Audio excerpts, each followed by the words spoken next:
he came to the state, he talked about cutting Medicaid, Social Security through Doge, bringing those issues up. Actually, he never talked. He explicitly said in Green Bay that he would not cut Social Security. Well, that's exactly what he said. He talked at his rallies. No, other people said about that, but I was there. I watched him. Okay. He did not say he was going to cut Medicaid. Other people at his rallies who work for Doge, who work for Elon Musk's organization, talked about those issues. No, I was at the rally. Not a one of them said that. That's what protesters said, but nobody there actually said that. Do you think that there are risks here? There are. People believe the lies that people are saying about that. Being associated, but that's not at all what they said. If people believe that Medicaid and Medicare is going to be touched, that's just a flat, outright lie.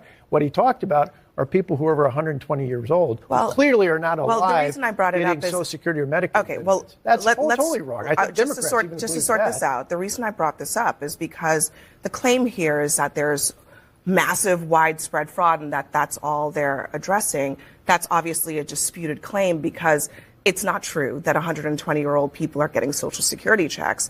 The checks stop at a certain point automatically because those checks are checks and balances. But those Social Security numbers get counted for various parts of the federal government. So they don't get a benefit directly to those people, but they count for money that gets allocated to different departments in their budget. And they shouldn't be. If somebody is no longer alive, they shouldn't be able to count that. I guess my fundamental question was, what are the risks here of Elon dabbling in elections for Republicans going forward? Well, again, I think in the end, he's going to have to continue to make the case. Part of the reason why, when we talked about our recall, what flipped things for us early on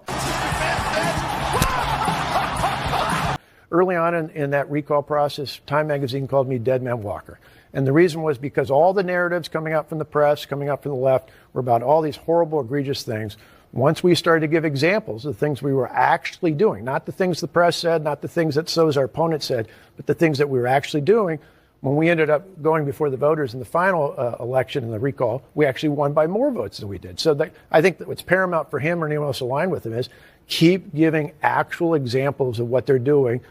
A few moments later.